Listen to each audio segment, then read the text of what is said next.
If you want a film whose messages are only skin deep, you got it. Get it?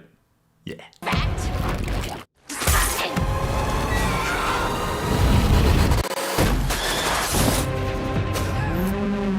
So The Substance is a film which has even more obvious messages than Barbie. It's trying to make points about ageism, sexism, unrealistic beauty standards, and it's this kind of taut thriller, body horror-ish sort of film that really worked for me, and it was going really well. You know, it had the two leads, it was taking them very seriously, it should because they were both incredible, and for 2 hours it was plodding along. It was quite slow burn, but it didn't feel like it was moving slowly at any point, and it was just plodding along, drilling in those messages, kept plodding along, kept drilling in those messages, and then in the final 20 minutes, it becomes the SNL caricature, the SNL skit version of The Substance, while still being part of the film. It becomes a comedy, kind of, and I'm not the only person who thought so, because I think you were meant to laugh, and people were in the cinema laughing out loud throughout the final 20 minutes. And I couldn't believe what happened. I don't want to give spoilers for The Substance, of course, but with no context, I'll just say this, and that. Yeah, I think that sums it up. So demimoore plays Elizabeth Sparkle, who is a big-time celebrity that's on a fitness dance show. Are you really that big a celebrity doing that? When is this set? It's not modern day, I'm pretty sure. Anyway, she gets fired from the show at 50, and frankly, I don't think there's a lot of, like, they make it out quite a bit like it's a sexist thing, you know, because she's not hot anymore, because she's 50. But I don't think they would have a 50-year-old man running a fitness show either, honestly. Anyway, so she finds out about the substance, a probably illegal drug, which enables you to become a younger version of yourself. But it just creates that from your own body, and then you have to switch between the younger and older body once every week, or bad things happen.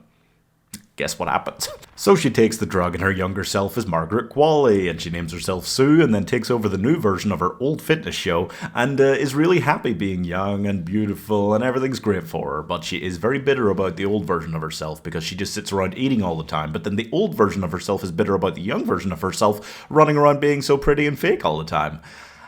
And it is important to mention, there's only one person. Like, she's switching between the bodies. It's her consciousness. She's both of them, but she's really bitter about each of them as if they're different people. And it's quite confusing, but the film is just trying to make points, in addition to points about ageism, sexism, beauty standards, feminism, the male gaze, the female gaze, misogyny, how to retire properly, and loneliness. There's also a lot of messaging about self-loathing, self-hatred, self-acceptance, not so much self-acceptance, no. So it is overflowing with messages throughout, and it is not subtle about any of them. It is a fascinating ride, I'll say that, and it's really well done. I felt like so much of the film, it's 2 hours, 20 minutes long, it's a long film, but it didn't feel it for me. It felt like it moved quickly. I was really impressed with that. I think the message I felt the most was the pervasive loneliness of this woman, because there's nobody else, apart from margaretqualley, demimoore, and Dennis Quaid, who's like a studio exec, really, kind of one.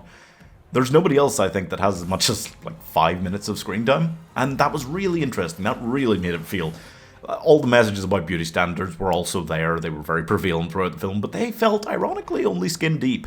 The loneliness of this character. That was what really got me. And that's what the performances gave across for me as well. I really enjoyed it up to a point. And it feels really weird to have been so on board with a film for 2 hours, so ready to recommend it, so ready to go, yes, this was genius, this was great horror, and so off it at the end. But the last 20 minutes is the most crash landing a film could have. And the weird thing is, I kind of liked the ending. It just doesn't match. It does, ironically, again, for this film, feels like two different bodies that you're trying to stick parts of together. Because it's like eating custard with pasta. I don't know. It just shouldn't be done. And it doesn't fit at all.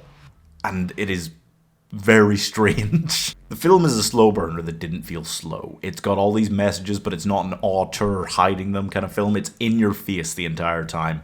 It's incredible. I could really recommend it for a lot of things, commend it for a lot of things. It's very well done. It's a high quality film.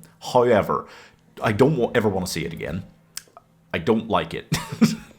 And I can't imagine what in the David Cronenberg possessed them in the last 20 minutes. It really is just the most baffling cinematic choice. I've maybe ever seen. It went so far off the rails that it can't even see the rails anymore. The rails are a dot to them. So I'm giving John Carpenter's The Thing 2.5 stars. Not only can I not see myself enjoying this film anymore because I know how hard it crash lands at the end, and I think even watching the first 2 hours again and then just stopping it, I'd still be like, ugh.